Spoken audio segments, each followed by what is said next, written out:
ប្រកបសម្បត្តិស្នេហាហ៊ានរៀបការទេមនឹងគូថ្មី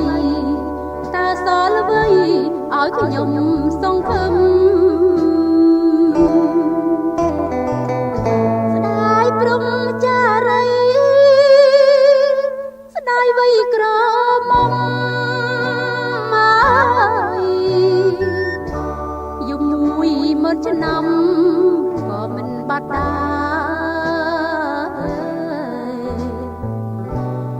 អូស្ពានអើយអាណិត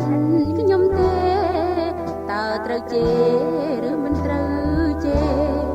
ប្រក្បត់ស្នេហ៍ចិនរេដូចភ្លៀងបងអើយបងអូនមិនខឹងទេអូនមិនចេះទេនៅតែស្នេហ៍ជានិច្ចអូយភ្លេចមិនភ្លេចអ្វីបើប្រងមានល្បិច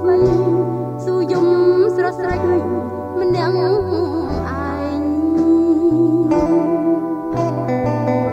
ពីតូចដល់ធំខ្ញុំយំធម្មតា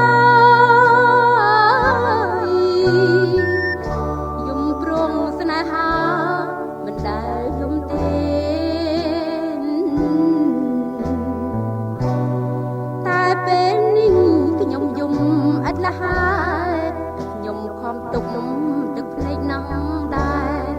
តែទឹកភ្នែកនៅហូរដល់ដែរ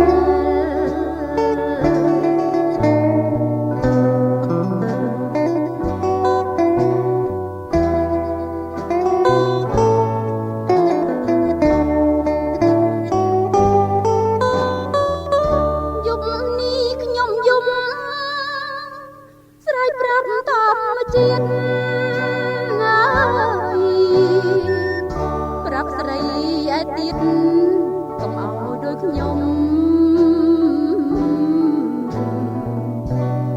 បើស្នេហាផ្អែមជាងទឹកខ្មុំស្នេហាអាចធ្វើឲ្យយើងយំមិនបាត់